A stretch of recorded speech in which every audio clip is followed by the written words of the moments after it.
No jantar, meus pais chamaram minha filha de 7 anos de um erro que não deveria ter nascido. Minha irmã riu e concordou. Minha filha caiu em lágrimas. Eu não gritei. Eu fiz outra coisa. 3 dias depois, a vida deles começou a desmoronar. Os jantares de família com meus pais eram sempre iguais.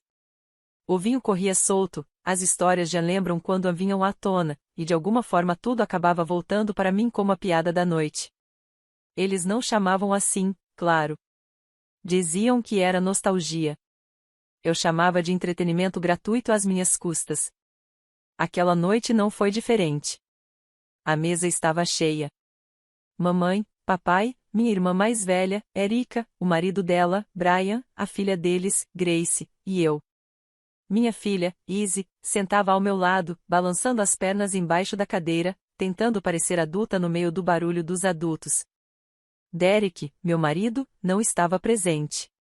Mais uma vez tinha escolhido o trabalho em vez do jantar de família. E eu nem podia culpá-lo. Se eu pudesse ter inventado uma emergência no escritório, eu teria feito o mesmo. Mal tínhamos terminado a salada quando as velhas histórias começaram. Lembram quando a Jenna chegou em casa chorando porque achou que tinha reprovado na prova de matemática? Mamãe riu. E no fim tirou um C. Todos riram. Erika se recostou, satisfeita, bebendo seu vinho.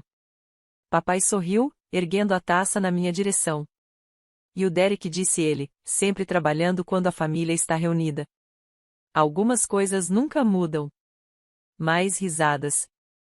Forcei um sorriso, cutucando a comida. Era de costume, o aquecimento antes dos verdadeiros golpes baixos. Eu aguentava. Sempre aguentei minha vida inteira. Mas então a conversa mudou. Os filhos da Erika, seus anjinhos planejados e perfeitinhos, tinham acabado de ganhar um prêmio na escola, e a mesa inteira vibrava de orgulho. Grace foi descrita como brilhante, o irmão como um líder nato. Eu deixei aquilo passar.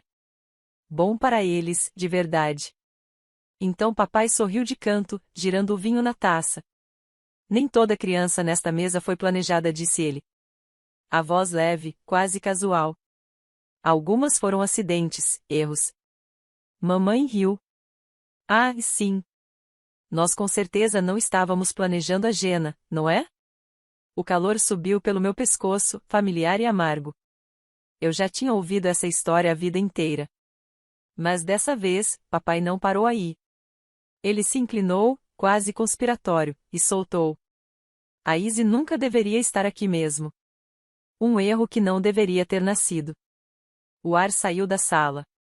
A risada continuava, mas para mim o som ficou abafado, distante. Senti Izzy se enrijecer ao meu lado, os olhos arregalados cheios de lágrimas. Por um momento, ela ficou paralisada, as bochechas corando, os lábios tremendo. Então empurrou a cadeira para trás, o arrastar alto no silêncio que só eu parecia ouvir, e disparou para fora do cômodo. Ninguém reagiu. Continuaram conversando, perdidos em suas próprias falas, sem nem olhar para a cadeira vazia. Eu me levantei em silêncio e a segui pelo corredor. Encontrei-a no quarto, encolhida sobre a cama, o rosto enterrado nos braços, os ombros sacudindo em soluços. Essa imagem nunca vai me deixar. Sentei ao lado dela, afagando seus cabelos, sussurrando palavras vazias. Aquelas que a gente diz quando as palavras de verdade queimariam demais. Na sala de jantar, eu ainda podia ouvir as risadas. Minha família. Meu sangue. Tinham chamado minha filha de erro e nem sequer notaram que ela saiu da mesa. Eu não gritei. Não voltei para exigir desculpas. Qual seria o sentido? Eles não dariam. Eles nunca tinham pedido desculpas. Mas naquele momento, algo dentro de mim mudou. Eu tinha vivido a vida inteira carregando a crueldade deles. Deixei que me chamassem de acidente. Engoli as farpas, as piadas, os lembretes arrogantes de que eu sempre era menos que a Erika. Mas a Izzy, não. Podiam mirar em mim à vontade. Eu tinha criado calos. Mas agora tinham mirado nela, e eu não ia permitir que a marcassem do jeito que me marcaram. Beijei seus cabelos úmidos e não disse nada, porque as palavras que importavam não eram para ela. Eram para mim. Naquele momento, eu tomei uma decisão. Eles achavam que era só mais um jantar, mais uma noite de crueldade casual. Nem perceberam o estrago que fizeram. Mas eu percebi, e decidi que seria a última vez que tocariam minha filha com o veneno deles. 3 dias depois, a vida deles começou a desmoronar. As pessoas sempre me perguntam, como seus pais puderam dizer algo assim para Izzy? Como puderam sequer pensar nisso? O ponto é, isso não surgiu do nada. Aquela frase no jantar um erro que não deveria ter nascido não foi um raio caindo do céu. Foi o eco de uma tempestade que vinha se formando a minha vida inteira. Porque, segundo meus pais, eu arruinei a vida deles 2 vezes. A primeira foi no dia em que nasci. Eu cheguei 10 anos depois da Erika. 10 anos dourados e tranquilos em que meus pais achavam que a família estava completa. Erika era a filha perfeita. Inteligente, obediente, o tipo de criança que eles podiam exibir como um troféu. Então mamãe descobriu que estava grávida de mim. Tarde demais para fazer qualquer coisa, como ela adorava me lembrar depois de umas taças a mais. Ah, Gena suspirava meio rindo, nós não estávamos planejando você. Estávamos prontos, já tínhamos terminado. Se eu tivesse descoberto antes, bem, digamos que as coisas teriam sido diferentes. Sempre contavam essa história como se fosse uma piada, uma anedota sombria da família. Todos riam. Eu sorria educadamente, como se a piada fosse inofensiva. Mas vou te dizer, quando você cresce ouvindo que só nasceu porque sua mãe errou o timing, isso deixa marcas em você. Então, sim. Erro número 1, existir. A segunda vez que arruinei a vida deles, eu tinha 16 anos. O nome dele era Derek, meu primeiro namorado. Na verdade, meu único namorado. Éramos jovens, mas acreditávamos que estávamos apaixonados. Fomos cuidadosos. Usamos proteção, tudo certinho. Mas acidentes acontecem. E quando acontecem, bem, se você é minha irmã Erika, isso vira um anúncio romântico diante da família, com taças de champanhe erguidas. Se você é eu, é porta batendo, acusações de estupidez e sendo chamada de todos os nomes possíveis. Jovem demais, burra demais, sibilava meu pai. Você acabou com a sua vida. Acabou com a nossa vida, completava minha mãe, a mão na testa como uma heroína trágica de novela. Erika, claro, já era casada, com a casa perfeita e os filhos perfeitos, Grace e Jack. Planejados, polidos, exibidos como troféus. Minha gravidez não foi apenas um acidente. Foi uma vergonha. Então, erro número 2, engravidar. Izzy nasceu quando eu tinha 17 anos. Meus pais ficaram furiosos, humilhados, mas também se apressaram em a ajudar. Engraçada essa palavra, não é? Às vezes significa apoio, às vezes significa correntes. Eles cobriram algumas despesas. Me deram um teto. E, pelo resto da vida, usariam isso contra mim como uma fatura que eu jamais poderia pagar. Você nos deve, diziam.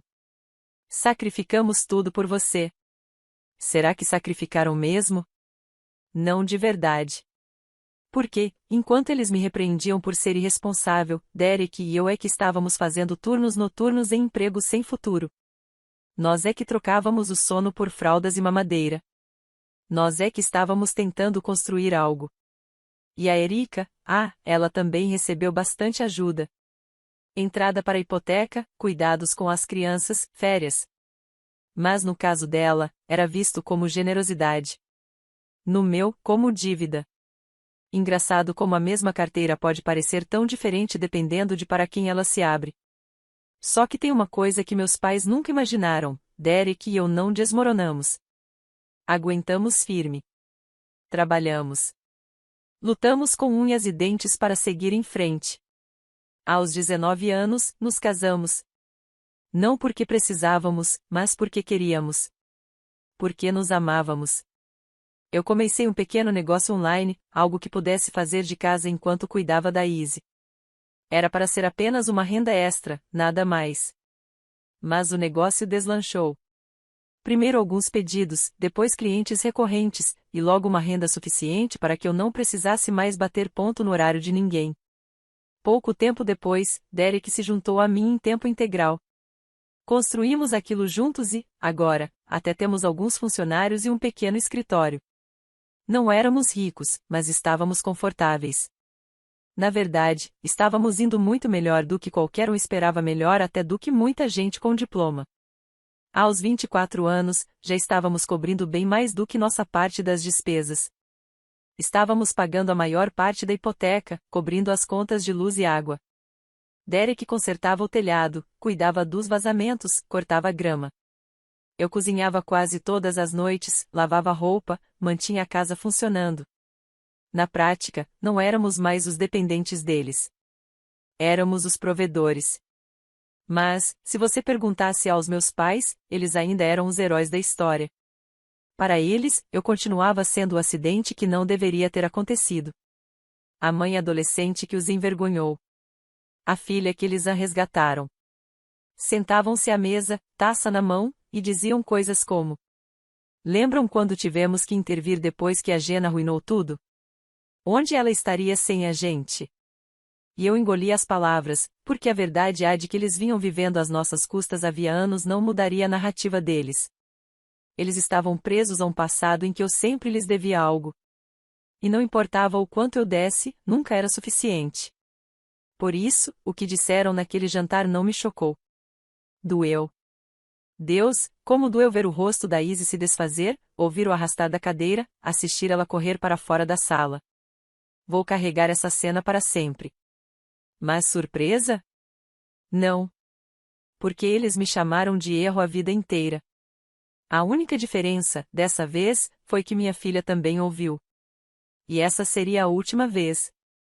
Eu ainda não sabia, mas a decisão que tomei naquela noite romperia todos os laços que mantinham nossa família unida. E quando a poeira baixasse, não seriam Izzy ou eu que estariam em ruínas. Seriam eles. Izzy correu para o quarto em prantos, e eu a segui, puxando-a para os meus braços. Seu corpinho tremia contra o meu, soluços cortando o choro. Você é desejada, sussurrei em seus cabelos. Mais do que tudo, você é a melhor coisa que já me aconteceu. Ela se agarrou a mim como se tivesse medo de que eu também desaparecesse. E foi nesse momento que eu soube. Chega. Peguei o celular e liguei para Derek. Ele atendeu no primeiro toque. Nós vamos embora, eu disse. Minha voz não tremeu. Ele não hesitou. Já estou indo para casa. Quando ele entrou pela porta, eu já tinha caixas puxadas do armário e malas pela metade. Ele olhou para mim, para os olhos vermelhos da Izzy espiando atrás de mim, e apenas assentiu. Vamos. Não fizemos discursos.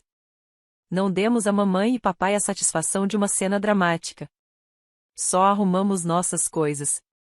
Izzy ajudou, séria como uma soldadinha, dobrando seus bichinhos de pelúcia dentro de uma caixa.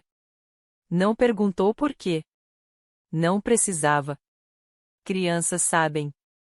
Na noite seguinte, os quartos que chamávamos de nossos já estavam vazios. Carregamos o carro, dirigimos até a casa dos pais do Derek e dormimos em um colchão de ar no quarto de hóspedes. Não era glamouroso, mas era seguro. E pela primeira vez em anos, acordei sem o peso das vozes dos meus pais me esmagando antes mesmo de tomar café. Naquela manhã, Derek e eu estávamos sentados à mesa da cozinha dos pais dele, com os laptops abertos. Entre nós, uma pilha de extratos bancários é aquele tipo de silêncio que só existe quando você sabe que uma tempestade está chegando. Pronta? Derek perguntou. Assenti e abri o aplicativo do banco. Um por um, comecei a desligar os cabos de sobrevivência dos quais meus pais vinham se apoiando. $1.200 por mês para a hipoteca. $350 em contas de luz e água. $200 aqui, às vezes mais, escorregando para compras de supermercado e extras. Clique, clique, clique. Derek rolava a tela do celular, riscando da lista todas as tarefas que assumimos sem nunca questionar. Consertar o telhado, cortar a grama, desentupir os ralos, cozinhar 3 noites por semana. Isso dá quanto?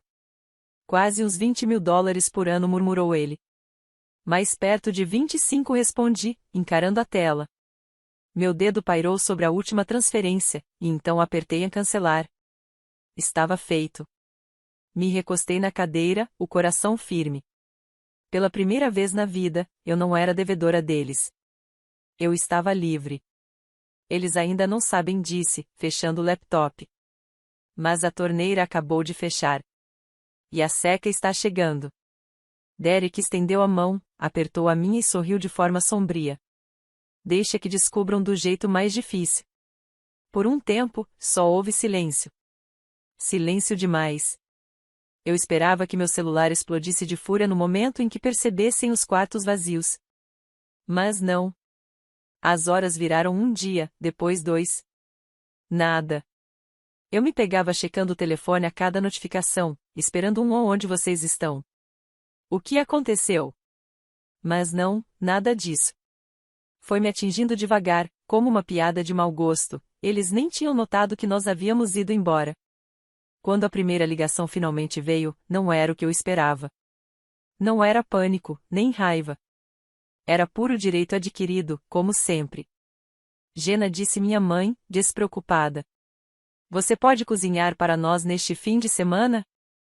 A Erika e as crianças vão vir. Quase ri.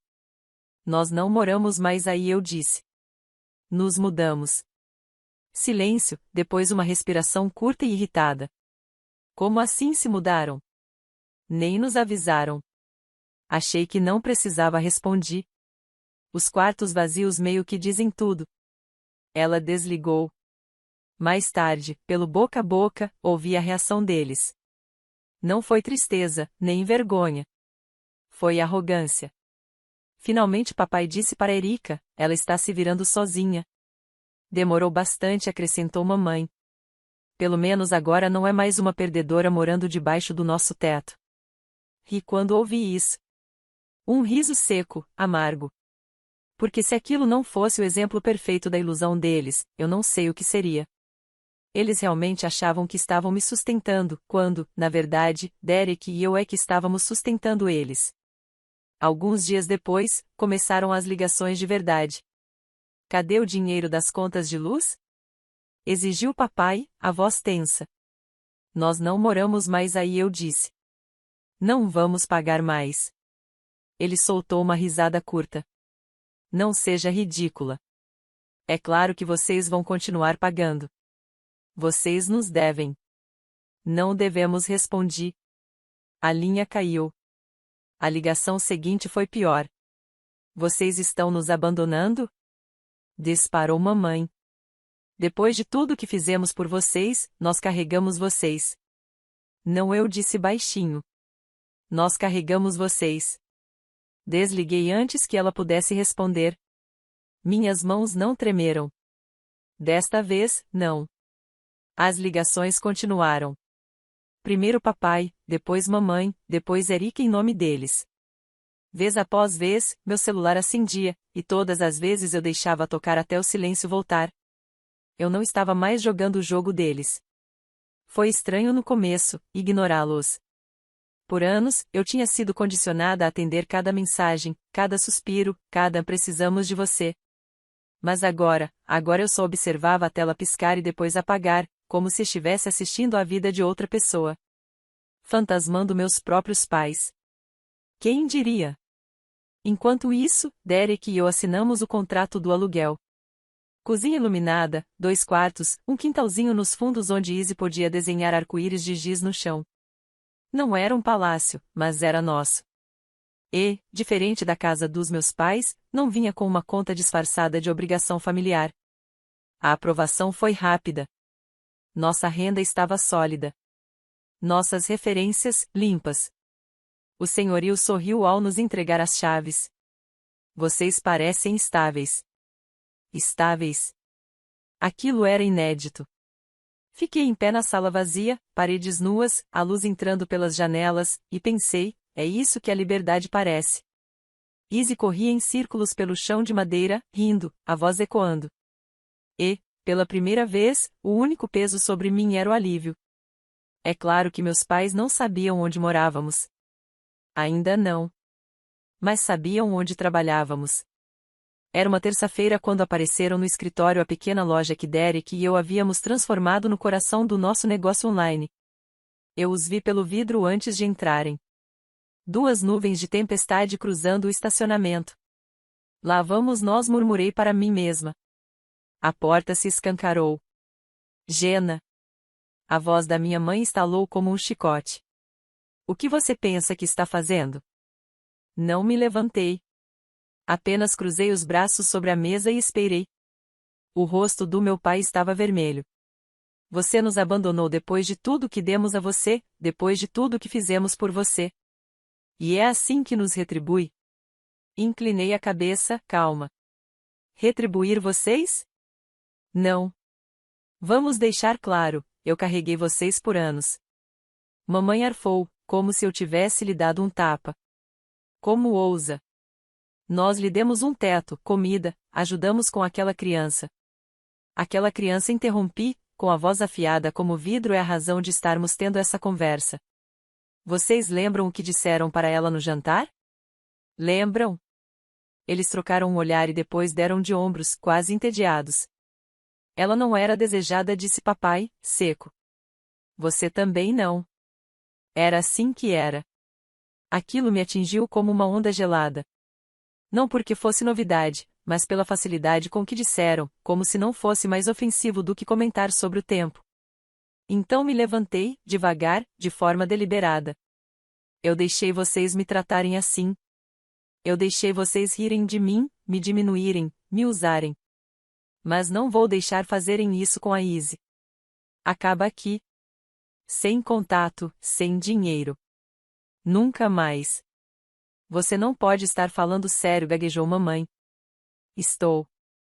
O silêncio se estendeu. Finalmente, papai zombou. Você vai se arrepender disso. Não respondi. Vocês vão. Eles saíram furiosos, batendo a porta de vidro com tanta força que a moldura tremeu. Sentei-me de novo, mãos firmes, coração acelerado. Não de medo, mas de poder. Aquilo deveria ter sido o fim. Mas pessoas como meus pais não desaparecem em silêncio. Eles partiram para a ofensiva. Em poucos dias, a campanha de difamação começou. Segundo eles, Derek e eu tínhamos roubado deles quando saímos de casa. Havíamos levado o dinheiro, drenado os recursos e os abandonado na velhice. Se pintavam como santos, e a nós como parasitas. E Erika, ela fez sua parte também assentindo, confirmando a versão, espalhando para quem quisesse ouvir. Logo, as ligações voltaram. Não dos meus pais dessa vez, mas de parentes. Como você pode tratar seus pais assim? Repreendeu uma prima. Eles te deram tudo, e agora você simplesmente foi embora. Fui embora. Repeti, seca. Engraçada escolha de palavras. Eu não fui embora. Eu paguei. E então mostrei os comprovantes, transferências bancárias, $1.200 todo mês para a hipoteca, 350 para as contas, centenas a mais para mantimentos, reparos, extras. Anos disso. O silêncio do outro lado da linha foi delicioso. Ah! Ela murmurou finalmente. A repeti, e desliguei. Os comprovantes se espalharam mais rápido do que as mentiras. Eu nem precisei insistir. O boca a boca fez o trabalho por mim. Um parente mostrou para outro, que contou para um vizinho, que comentou com um amigo na igreja. E, de repente, a maré virou. Os mesmos que antes levantavam o dedo contra mim agora balançavam a cabeça para os meus pais. Mentirosos. Manipuladores. Pela primeira vez na vida, as palavras deles não tinham peso. A minha verdade tinha. Enquanto isso, na casa deles, o desmoronamento já tinha começado. Sem Derek, os vazamentos não eram consertados. O gramado crescia selvagem. O telhado cedia sob o próprio abandono. Sem mim, a cozinha ficava fria. Eles recorriam à comida pronta, do tipo gordurosa que esvazia a carteira e entope as artérias ao mesmo tempo. E sem o nosso dinheiro, a hipoteca começou a atrasar. As contas se acumulavam. Os avisos das concessionárias se multiplicavam. A arrogância virou silêncio. O silêncio virou pânico. Eu não vi nada disso com meus próprios olhos. Mas também não precisava. As novidades chegavam pelo mesmo boca a boca que eles tinham usado para me difamar. Vizinhos comentavam. Parentes cochichavam. Eles estão com dificuldades. Não conseguem acompanhar. Não sabem o que fazer sem a Jenna e o Derek. Sorri quando ouvi. Não de alegria, mas de justiça. Durante anos, eles disseram que eu tinha arruinado a vida deles. Mas a verdade? Eu era quem estava mantendo a vida deles de pé. Um ano depois, eu nunca mais atendi nenhuma ligação deles. Com o tempo, pararam de tentar. Mamãe, papai, Erika, todos viraram estranhos. E, sinceramente, isso foi uma bênção. A vida sem eles era tranquila, silenciosa. Izzy floresceu. As sombras embaixo dos olhos dela sumiram. Ela ria mais, dormia melhor e começou a correr para dentro da escola, em vez de se agarrar a mim na porta. Uma noite, enquanto ela estava esticada no chão desenhando com giz de cera, levantou a cabeça e disse: Mãe, essa casa parece feliz. Fiquei sem palavras, porque ela tinha razão. E era o tipo de coisa que uma criança de 7 anos nem deveria precisar notar. Enquanto isso, Derek e eu crescíamos nosso negócio, nos acomodávamos no aluguel e construíamos um lar que era nosso. Nada grandioso, mas cheio do tipo de amor que dinheiro nenhum compra. E meus pais? A queda deles veio como a maioria dos desastres vem, devagar no começo, depois de uma vez só. Derek sempre foi quem remendava o telhado, limpava as calhas, cuidava para a água não infiltrar na fundação. Quando fomos embora, ninguém fez isso. Os vazamentos se espalharam. O mofo tomou conta. E quando finalmente chamaram um inspetor, o estrago já não tinha mais conserto. O orçamento, mais de $100.000, mais do que a casa valia. Eles não podiam consertar. Não podiam vender. Então, perderam. E aqui está a parte irônica: perder a casa não apagou a dívida. A hipoteca continuava. Mês após mês, eles eram obrigados a pagar por algo que já não existia. Para acompanhar, drenaram o que restava das economias, até mesmo a aposentadoria. Quando o banco terminou com eles, não sobrou nada. Sem reserva, sem rede de segurança. Agora vivem em um apertado apartamento do outro lado da cidade, carregando cochichos por onde passam. As mesmas pessoas que eles tentaram envenenar contra mim agora balançam a cabeça para eles. Até a Erika se afastou, envergonhada de ser vista tão perto. Por anos, eles disseram que eu arruinei suas vidas. Mas a verdade? Eu salvei a minha. E a da Izzy. Eles perderam tudo. Nós ganhamos tudo que realmente importa. Então, o que você acha? Fui longe demais, ou não fui longe o bastante? Me conta nos comentários. E não esquece de se inscrever para mais.